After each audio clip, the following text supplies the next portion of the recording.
السلام علیکم۔ قرآن مجید سے یہ معلوم ہوتا ہے کہ دین خدا کی بندگی کا نام ہے، اور بندگی کے اسالیب میں سب سے مؤثر اسلوب اور سب سے غیر معمولی چیز اللہ تعالیٰ کی شکر گزاری ہے۔ یعنی جتنی بھی عبادات ہیں اس کے پس پشت جو جذبہ کار فرما ہے وہ یہی ہے کہ میرے رب نے مجھے اتنا کچھ دے رکھا ہے، اور اس کے بعد یہ ایک اخلاقی تقاضا ہے کہ میں اس کی شکر گزاری کروں۔ چنانچہ ہم اگر نماز پڑھتے ہیں اور ہم زکوٰۃ دیتے ہیں تو یہ شکر گزاری کا اظہار ہے، ہم روزہ رکھتے ہیں تو یہ شکر گزاری کا اظہار ہے، ہم حج کرتے ہیں تو یہ شکر گزاری کا اظہار ہے۔ یعنی اصل جو جذبہ ہوتا ہے، جو محرک ہے، وہ شکر گزاری ہے۔ یہ شکر گزاری کیسے پیدا کی جاتی ہے، اس کا میں ایک آسان سا عملی طریقہ آپ کو بتا رہا ہوں، اور روزانہ اس کو ہم اپنی زندگی میں اپلائی کر سکتے ہیں۔ جب روزانہ صبح اٹھیں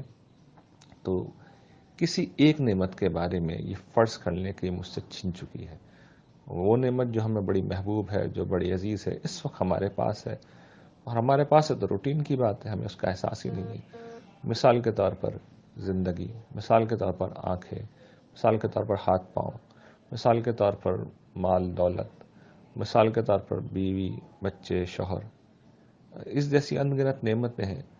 بے گنتی نعمتیں ہیں، لیکن یہ کہ ہم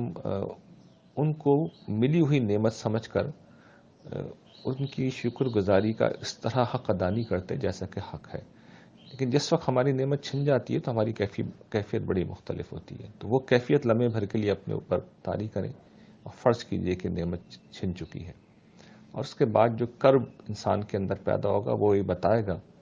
کہ اصل میں کتنی بڑی نعمت ہے، تو وہ کرب پھر شکر گزاری کے اظہار میں، احساس میں بدلے گا، اور اس درجے میں جا کے پھر ہم شکر ادا کر سکیں گے جو کم سے کم ہمیں ادا کرنا چاہیے۔ ظاہر ہے کہ حق تو ادا نہیں ہو سکتا، تو یہ ایک عملی طریقہ ہے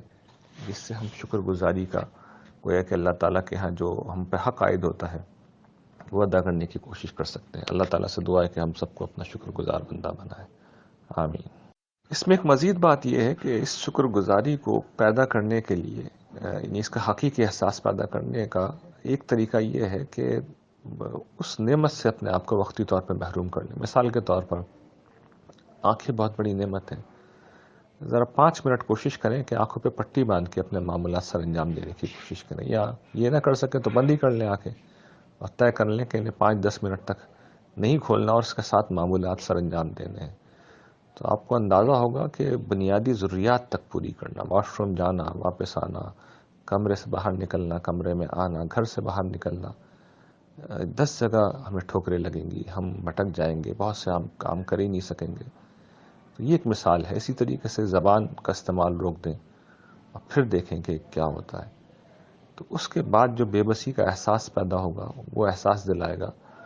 کہ خدا کی نعمت کتنی غیر معمولی ہے۔ تو یہ عملاً تجربہ کریں اور پھر دیکھیے کہ آپ کے احساسات میں کیا تبدیلی آتی ہے اور کس درجے کی شکر گزاری آپ کے اندر انشاءاللہ اس کے بعد پیدا ہوگی۔